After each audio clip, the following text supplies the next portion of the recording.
বাড়ল উপদেষ্টা পরিষদের আকার। শপথ নিলেন ঢাকা বিশ্ববিদ্যালয়ের সাবেক অধ্যাপক সিআর আবরার। শিক্ষা উপদেষ্টার দায়িত্ব নেওয়ার আভাস। আন্দোলনকারীর পিঠে বন্দুক ঠেকিয়ে গুলি। জুলাই হত্যার মামলায় আদালতে 5 পুলিশ কর্মকর্তা। ট্রাইব্যুনাল পরিদর্শনে ঢাকায় সাবেক 2 মার্কিন রাষ্ট্রদূত।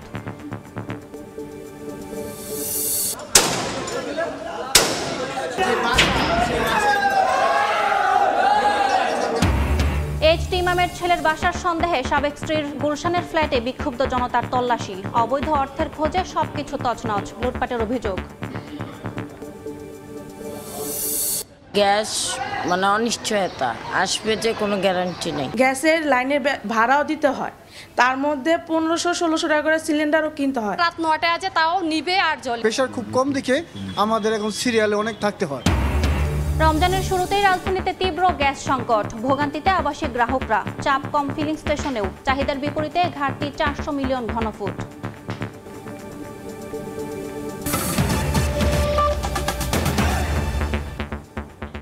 সময় সংবাদের সঙ্গে আছি আমি ইয়াসমিন অনন্যা।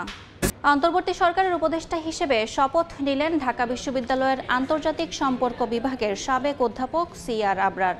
বঙ্গভবনে সকাল 11:15টার দিকে তাকে শপথ বাক্য পাঠ করান রাষ্ট্রপতি মোহাম্মদ শাহাবুদ্দিন। এ সময় প্রধান উপদেষ্টা ডক্টর মোহাম্মদ ইউনুস, অন্যান্য উপদেষ্টা সহ আমন্ত্রিত অতিথিরা উপস্থিত ছিলেন। শিক্ষা উপদেষ্টা হিসেবে তার দায়িত্ব পালনের সম্ভাবনা রয়েছে বলে জানিয়েছেন প্রেস সচিব শফিকুল আলম। সিআর আবরার বাংলাদেশে আটকে পড়া পাকিস্তানি নাগরিক রোহিঙ্গা সংকট নিয়ে ব্যাপক পরিসরে কাজ করেছেন। নিপীড়িত রোহিঙ্গা জনগোষ্ঠীর বিষয়ে চীন এবং যুক্তরাষ্ট্রের মতো বৈশ্বিক শক্তিগুলোর অবস্থানের কঠোর সমালোচনা করেছেন।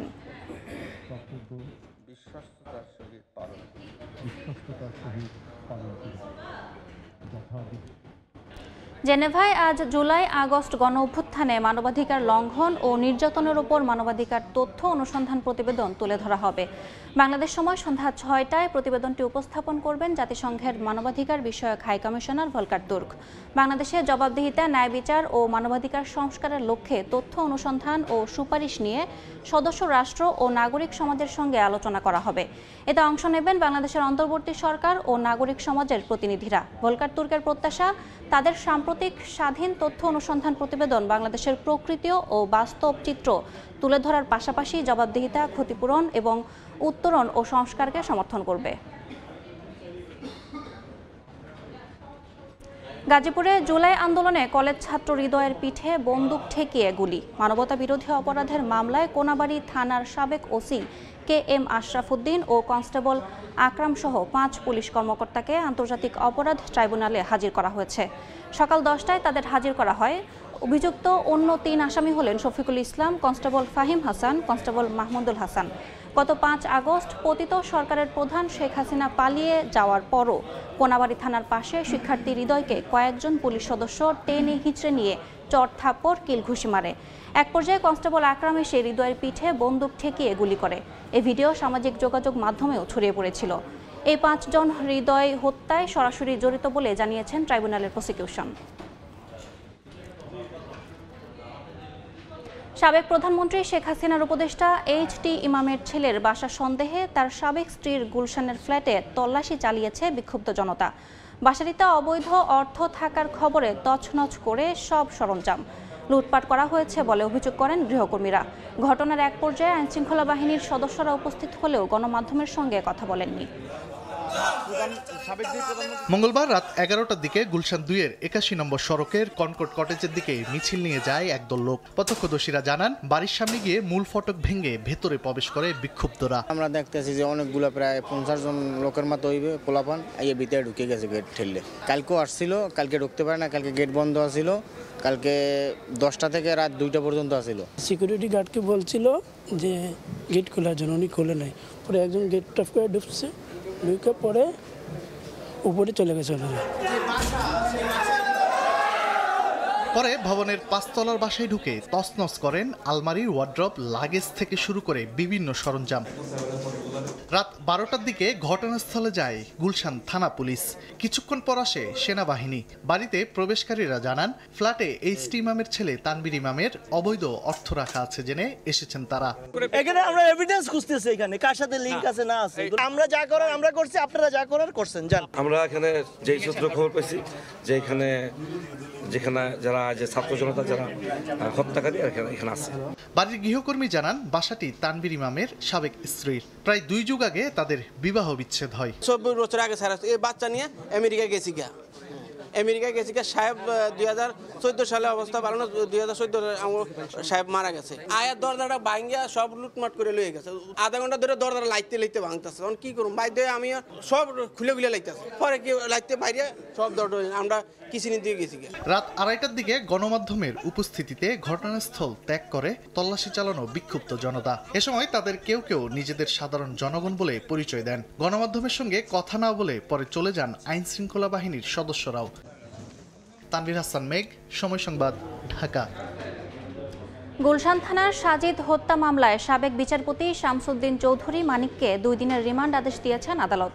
এদিকে নতুন হত্যা মামলায় সাবেক মন্ত্রী আনিসুল হক সহ সাংবাদিক দম্পতি শাকিল রূপা সহ 12 আসামিকে গ্রেফতার দেখিয়েছেন আদালত। সকালে যাত্রাবাড়ী, মিরপুর, লালবাগ ও খিলগাঁও থানার হত্যা মামলার তাদের ঢাকার চিফ মেট্রোপলিটন ম্যাজিস্ট্রেট আদালতে হাজির করে গ্রেফতার দেখানোর আবেদন করেন তদন্তকারী কর্মকর্তারা। পরে রাষ্ট্র ও আসামি পক্ষের আইনজীবীদের যুক্তিতর্ক শুনে আদালত এ আদেশ দেন। রাষ্ট্রপক্ষের আইনজীবী জানান, ছাত্র আন্দোলন দমনে আসামিদের সরাসরি সম্পৃক্ততা ছিল।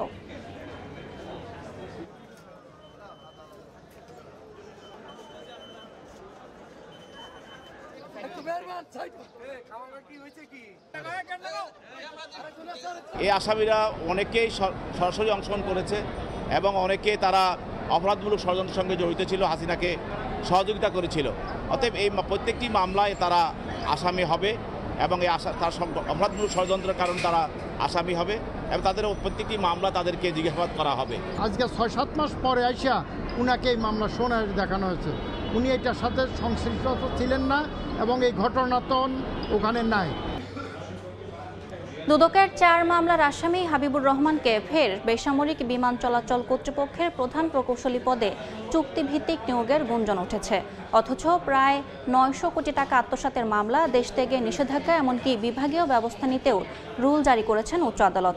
এ ধরনের আসামির পদোন্নতি নৈতিকতা বিরোধী দাবি করে দুদক বলছে, তথ্য পেলে প্রয়োজনীয় ব্যবস্থা নেওয়া হবে। পতিত আওয়ামী লীগ সরকারের আমলে দেশের বিমানবন্দরগুলোতে উন্নয়নের নামে শত শত কোটি টাকার দুর্নীতি ও লুটপাটের তথ্য দুর্নীতি দমন কমিশনের নথিতে উঠে আসে। গেল জানুয়ারিতে 3টি আন্তর্জাতিক বিমানবন্দরের 4টি উন্নয়ন প্রকল্পের প্রায় 900 কোটি টাকা আত্মসাতের অভিযোগে মামলা করে দুদক। লুটপাটের অন্যতম হোতা শেখ হাসিনার সামরিক উপদেষ্টা তারেক সিদ্দিকের সঙ্গে প্রত্যেক মামলায় আসামির তালিকায় ছিলেন বর্তমান বেবিচকের প্রধান প্রকৌশলী হাবিবুর রহমান। তথ্য বলছে, পট পরিবর্তনের পর গেল নভেম্বরে হাবিবুর রহমানকে প্রধান প্রকৌশলী হিসেবে পদোন্নতি দেয় কর্তৃপক্ষ। যদিও তখন দুদক তার বিরুদ্ধে চলমান দুর্নীতির তথ্য সরবরাহ করেছিল, তবে হাবিবকেই বেছে নিয়েছিল বেবিচক। এবার যখন চাকরির মেয়াদ শেষে 1 বছরের জন্য চুক্তিভিত্তিক নিয়োগের গুঞ্জন চলছে, তখন দুদকের 4 মামলার অন্যতম আসামি হাবিবুর রহমান। যদিও কর্তৃপক্ষের রয়েছে ভিন্ন ব্যাখ্যা। আসলে জানি না, ওই কমিটিতে তো আমি নাই, ওইটা বেবিচকের চেয়ারম্যানই চেয়ার করে। হ্যাঁ, আপনি তো ওনার সাথে কথা বলেন। তদন্ত করে উনি দোষী সাব্যস্ত হয় বা ওনাকে বিচারে আনে, তখন আমরা যদি অফিসিয়াল প্রসেস যেটা আছে, যদি ওনার কেসটা চার্জশিট হয়ে যায়, চার্জশিটটা যদি কোর্ট গ্রহণ করে, তাহলে উনি অটোমেটিক্যালি অফিসিয়াল প্রসিজারে সাসপেনশনে চলে যাবেন। আর তা যদি না হয়, যতক্ষণ পর্যন্ত কোর্টে কেস না হচ্ছে ততক্ষণ পর্যন্ত কিন্তু অপরাধী না। দুদক বলছে, দুর্নীতির মামলার আসামির চুক্তিভিত্তিক পদোন্নতির বিষয়ে জানলে ব্যবস্থা নিতে সুপারিশ করবে তারা। যদি সেখানে এই ধরনের কিছু থেকে থাকে, মামলা থেকে থাকে, আমরা কিন্তু সুনির্দিষ্টভাবে সেই ব্যক্তির বা বিষয়টা আমরা অবহিত করি সংশ্লিষ্ট মন্ত্রণালয়কে। সুতরাং এখানে এই ধরনের পদোন্নতি দেওয়ার কোনো সুযোগ। গেল 23শে ফেব্রুয়ারি হাবিবুর রহমানের বিরুদ্ধে বিভাগীয় ব্যবস্থা নিতে রুল জারি করে হাইকোর্ট। ইতোমধ্যে দুদকের মামলায় তার দেশ থেকেও নিষেধাজ্ঞা দেওয়া হয়েছে। তাসলিম তৌহিদ, সময় সংবাদ, ঢাকা। সময় সংবাদে আরো থাকছে।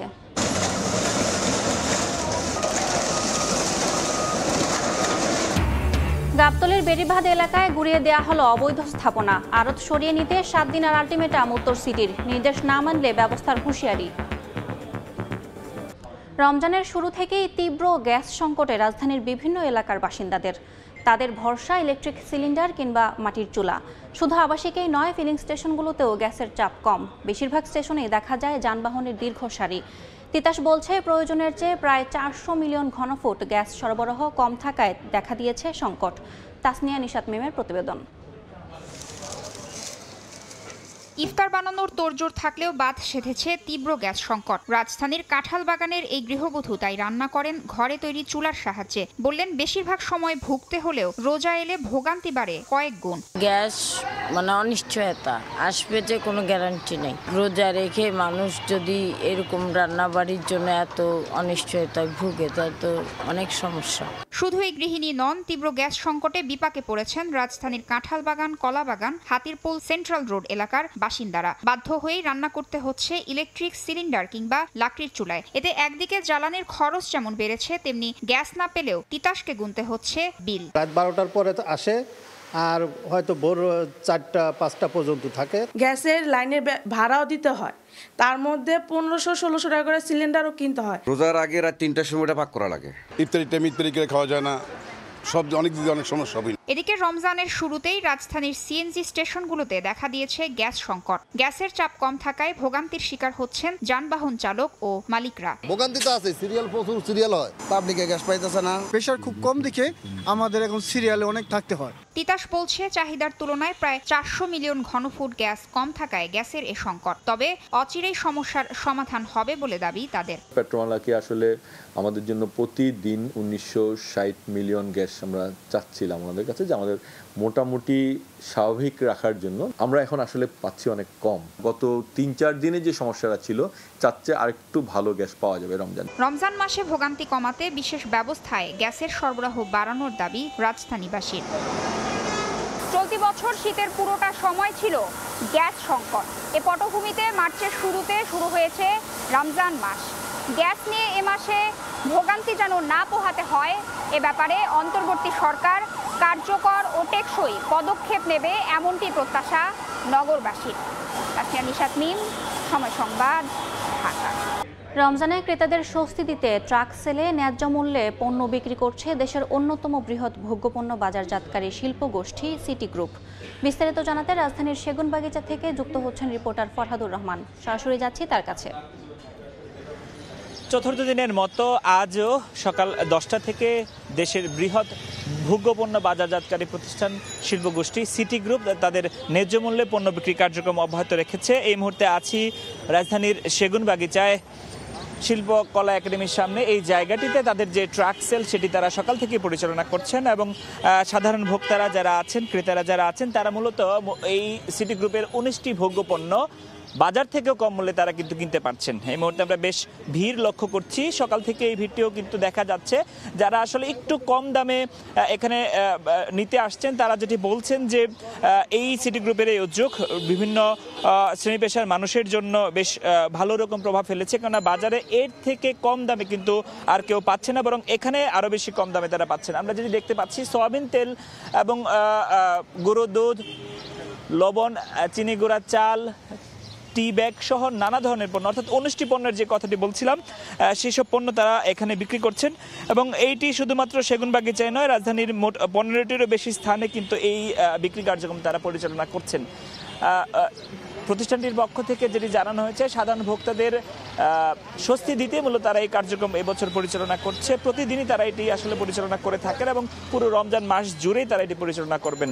যারা কিনতে আসছেন তারাও বলছেন যে এই ধরনের উদ্যোগ আসলে ভূয়সী প্রশংসার দাবিদার, কেননা বাজার যখন নানা ব্যবসায়ীদের সিন্ডিকেটে কিংবা অসাধু ব্যবসায়ীদের খপ্পরে পড়ে নিত্যপণ্যের দাম যখন একটু বেশি দামে অনেক সময় কিনতে হচ্ছে, সেই জায়গায় এই যে কার্যক্রম কিন্তু প্রশংসারই দাবিদার। তো আমরা যেটি দেখছিলাম, সকাল থেকেই কার্যক্রম চলছে এবং এটি সারা দিনই চলে বিকাল 4টা পর্যন্ত। রাজধানীর বিভিন্ন জায়গা থেকে আসলে সাধারণ ভোক্তারা সিটি গ্রুপের এই ন্যায্য মূল্যে পণ্য কিনতে পারছেন। তো সেগুনবাগিচা থেকে এই ছিল আমার কাছে সবশেষ খবর। সরাসরি যুক্ত ছিলাম সেগুনবাগিচা থেকে। এবার বাণিজ্যের সংবাদ।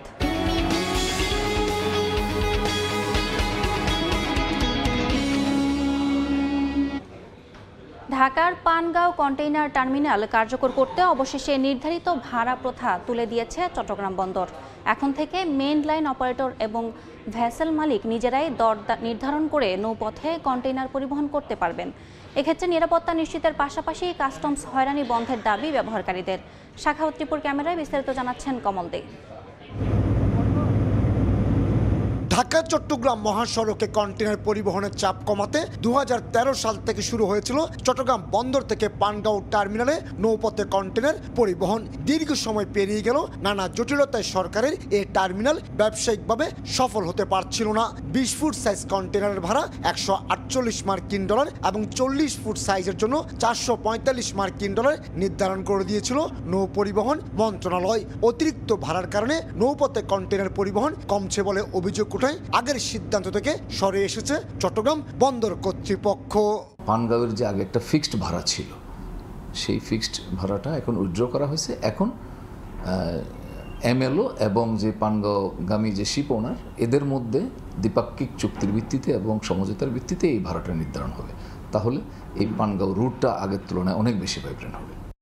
পানগাঁও কন্টেনার টার্মিনালের ভাড়াপ্রথা পরিবর্তন করে জারি করা সার্কুলার ইতিমধ্যে বিদেশি মেইন লাইন অপারেটরদের জানিয়ে দেওয়া হয়েছে। বন্দরের নতুন সিদ্ধান্তে মেইন লাইন অপারেটর এবং ভেসেল ওনারদের মধ্যে প্রতিযোগিতা বাড়ল। গুরুত্বপূর্ণ এই নৌ রুটের নিরাপত্তা নিয়ে শঙ্কা প্রকাশ করছেন ব্যবহারকারীরা। বিশেষ করে ইন্স্যুরেন্সের পাশাপাশি দুর্ঘটনা কবলিত জাহাজ দ্রুত উদ্ধারে উদ্ধারকারী জাহাজের ব্যবস্থা করা হলে এই রুটে আগ্রহ বাড়বে বলে মত তাদের। এই যে ওপেন করে দেওয়াটা, এটার দ্বারা কিন্তু একটা পজিটিভ একটা, যেটা আমি অলরেডি আমাদের সবার থেকে আমরা যে আশাটা পাচ্ছি এবং আমরা এই মেসেজটা কিন্তু ওয়ার্ল্ড ওয়াইড সব প্রিন্সিপালের কাছে আমরা পৌঁছে দিয়েছি। সো এটা একটা ভালো কিছু একটা আমরা আশা করছি। ঢাকার কেরানীগঞ্জে 64 একর জায়গার উপর 154 কোটি টাকা খরচ করে 2013 সালে তৈরি করা হয়েছিল এই পানগাঁও কন্টেনার টার্মিনাল। বছরে অন্তত 2 লাখ কন্টেনার হ্যান্ডেলিং সক্ষমতা রয়েছে এই টার্মিনালের। কমল দে, সময় সংবাদ, চট্টগ্রাম। গাবতলীর বেড়িবাঁধ এলাকায় অভিযান বেশ কয়েকটি অবৈধ স্থাপনা গুড়িয়ে দিল উত্তর সিটি কর্পোরেশন। এ সময় আড়ত সরিয়ে 7 দিনের আলটিমেটাম দেওয়া হয় ব্যবসায়ীদের। সকাল 10:30টার দিকে গাবতলীর বেড়িবাঁধ থেকে বিজিবি মার্কেট পর্যন্ত অবৈধ দখলদারদের উচ্ছেদে অভিযানে নামেন ডিএনসিসি। গুড়িয়ে দেওয়া হয় বেশ কয়েকটি মুদি দোকান। এ সময় অভিযানে বাধা দেওয়ার চেষ্টা করেন তারা। তবে ডিএনসিসি প্রশাসক জানান, প্রায় 150 একর জমির মধ্যে গড়ে ওঠা এসব আড়ত ও বিভিন্ন স্থাপনা সবই অবৈধ।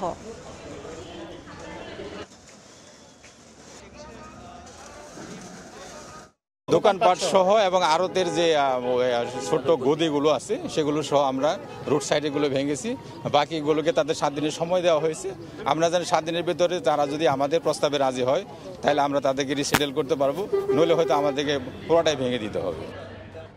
দ্বিতীয় মেয়াদে ক্ষমতা গ্রহণের পর কংগ্রেসে প্রথমবার ভাষণ দিলেন মার্কিন প্রেসিডেন্ট ডোনাল্ড ট্রাম্প। কংগ্রেসে দেয়া ভাষণে শুল্ক আরোপের পক্ষে সাফাই গাইলেন মার্কিন প্রেসিডেন্ট। বলেন, যুদ্ধ বন্ধে রাশিয়ার সঙ্গে আলোচনার জন্য রাজি হয়েছেন ইউক্রেনের প্রেসিডেন্ট ভলোদিমির জেলেনস্কি। এ সময় গ্রিনল্যান্ডকে যুক্তরাষ্ট্রের সঙ্গে যুক্ত করতে চেষ্টার কথা পুনর্ব্যক্ত করেন ট্রাম্প। যুক্তরাষ্ট্র থেকে হাসানুজ্জামান সাকির রিপোর্ট। তুমুল করতালি ও হর্ষধ্বনির মধ্য দিয়ে কংগ্রেসের যৌথ অধিবেশনে যোগ দেন মার্কিন প্রেসিডেন্ট ডোনাল্ড ট্রাম্প। দ্বিতীয়বারের মতো ক্ষমতা গ্রহণের পর কংগ্রেসে এটি ট্রাম্পের প্রথম ভাষণ। শুরুতেই তিনি যুক্তরাষ্ট্রের জনগণকে ধন্যবাদ জানান। বলেন, যুক্তরাষ্ট্র আবার তার আগের অবস্থানে ফিরে এসেছে। গত 4 বছর বাইডেনের সময় যা ছিল না। ট্রাম্প বলেন, মার্কিনীদের এখন আস্থা, বিশ্বাস ও স্বপ্ন পূরণের দিন। ডোনাল্ড ট্রাম্পের বক্তব্যের বড় অংশ জুড়ে ছিল ক্ষমতা গ্রহণের পর 43 দিনে তার গৃহীত বিভিন্ন পদক্ষেপের বর্ণনা। বলেন, বিগত সরকারের সময় অপ্রয়োজনীয়ভাবে মিয়ানমার, মধ্যপ্রাচ্য সহ এশিয়া ও আফ্রিকার বিভিন্ন দেশে রাজনীতি, শিক্ষা, স্বাস্থ্য, সামাজিক উন্নয়ন, ভোটাধিকার প্রতিষ্ঠা সহ বিভিন্ন প্রকল্পের নামে শত শত কোটি ডলার ব্যয় করা হয়েছে। যুক্তরাষ্ট্রের অভ্যন্তরে অবৈধ অভিবাসীদের জন্য ব্যয় হয়েছে বিপুল পরিমাণ অর্থ। এই সহায়তা বন্ধ করার পাশাপাশি যথাসম্ভব অর্থ ফিরিয়ে সরকারি কোষাগারে আনার কথা জানান মার্কিন president. We're not giving them any money. Your CHIPS Act is a horrible thing. We give hundreds of billions of dollars and it doesn't mean a thing. They take our money and they don't spend it. প্রতিবেশী Canada ও মেক্সিকোর সঙ্গে সম্পর্ক জোরদারের কথা জানিয়ে Trump শর্ত দিয়ে বলেন দেশ দুটিকেও মাদক পাচার রোধ সহ সীমান্ত সুরক্ষায় আরও কার্যকর ভূমিকা নিতে হবে। হাসানুজ্জামান সাকি, সময় সংবাদ, যুক্তরাষ্ট্র। চ্যাম্পিয়ন্স ট্রফির দ্বিতীয় সেমিফাইনালের আগে ম্যাচ ছাপিয়ে আলোচনায় ভ্রমণক্লান্তি। ভারতকে সুবিধা দিতে দুই দলকেই ৭২ ঘন্টার মধ্যে দুবাই দুবার ভ্রমণ করিয়েছে আইসিসি। যদিও পেশাদার ক্রিকেটার হিসেবে বিষয়টি নিয়ে আলোচনা করেনি কোনো দল, বরং প্রতিপক্ষ নিয়ে যত ভাবনা তাদের।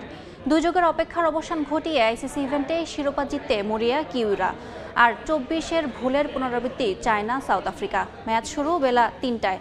লাহোর থেকে নিয়ন মোহাইমিনের ম্যাচ প্রিভিউ। আইসিসি ইভেন্টের শেষ কোটি আসরের হিসেব দেখলেই বোঝা যাবে নিউজিল্যান্ড সাউথ আফ্রিকা ম্যাচের গুরুত্ব কতটা। ২০১৫, ২০২৩ ওয়ানডে, ২০২৪-এর টি-20-র পর আবারও ২০২৫ চ্যাম্পিয়ন্স ট্রফির সেমিফাইনালে এ দুই দল। তবে চ্যাম্পিয়ন্স ট্রফির এই ম্যাচের আগে কিছুটা ক্লান্তিতে ভুগছে দু দলই। তার মূল কারণ অতিরিক্ত ভ্রমণ। ৭২ ঘন্টায় দুবার পাকিস্তান ভ্রমণ করেছে নিউজিল্যান্ড সাউথ আফ্রিকা। তবে ম্যাচের আগে এটাকে অজুহাত হিসেবে দেখাতে চাননি কোনো অধিনায়কই।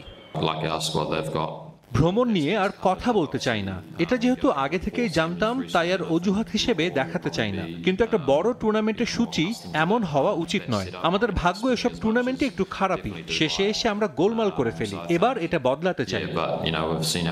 অন্যদিকে নিজেদের যে দুর্ভাগা ভাববে সে উপায়টাও নেই সাউথ আফ্রিকার। এবারের আসরে অবশ্য ভাগ্য এখন পর্যন্ত পক্ষেই আছে তাদের। বৃষ্টিতে ভেসে যাওয়া ম্যাচের 1 পয়েন্টও সেমির লড়াইয়ে ভারতকে এড়াতে সাহায্য করেছে বাবুমাদের। নিউজিল্যান্ড এবং আমরা অনেক দিন ধরেই পাকিস্তানে আছি। এখানকার কন্ডিশন থেকে দুই দল সমান সুবিধা পাবে। ওদের ব্যাটাররা দারুণ ছন্দে আছে, আমরা ভিন্ন কিছু পরিকল্পনা করছি। আইসিসি চ্যাম্পিয়ন্স ট্রফিতে এখন পর্যন্ত দুবার মুখোমুখি হয়েছে সাউথ আফ্রিকা, নিউজিল্যান্ড। দুদলই জিতেছে একবার করে। এই মাঠেই কদিন আগে ত্রিদেশীয় সিরিজ জিতেছিল নিউজিল্যান্ড। চ্যাম্পিয়ন্স ট্রফির সেমিফাইনালে দক্ষিণ আফ্রিকার বিপক্ষেও তারা মুখোমুখি হচ্ছে এই লাহোরের গাদ্দাফিতেই। উইকেট এবং কন্ডিশন থেকে যে বাড়তি সুবিধা পাওয়ার কথা বলা হচ্ছে তা নিয়ে একেবারেই চিন্তিত নন মিচেল স্যান্টনার, বরং তার ভাবনায় দক্ষিণ আফ্রিকার স্পিনিং ডিপার্টমেন্ট। অন্যদিকে নিউজিল্যান্ডের এই স্পিন খেলতে না পারার যে দুর্বলতা, সেটাকেই পুঁজি করে এগোতে চায় প্রোটিয়ারা। লাহোরের গাদ্দাফি স্টেডিয়াম থেকে নিয়ন মোহাইমিন, সময় সংবাদ, পাকিস্তান। এই পর্যায়ে শীর্ষ সংবাদগুলো জানিয়ে দিচ্ছে আরেকবার। বাড়ল উপদেষ্টা পরিষদের আকার, শপথ নিলেন ঢাকা বিশ্ববিদ্যালয়ের সাবেক অধ্যাপক CR আবরার। শিক্ষা উপদেষ্টার দায়িত্ব নেওয়ার আভাস। এবং আন্দোলনকারীর পিঠে বন্দুক ঠেকিয়ে গুলি, জুলাই হত্যার মামলায় আদালতে 5 পুলিশ কর্মকর্তা। ট্রাইব্যুনাল পরিদর্শনে ঢাকায় সাবেক 2 মার্কিন রাষ্ট্রদূত।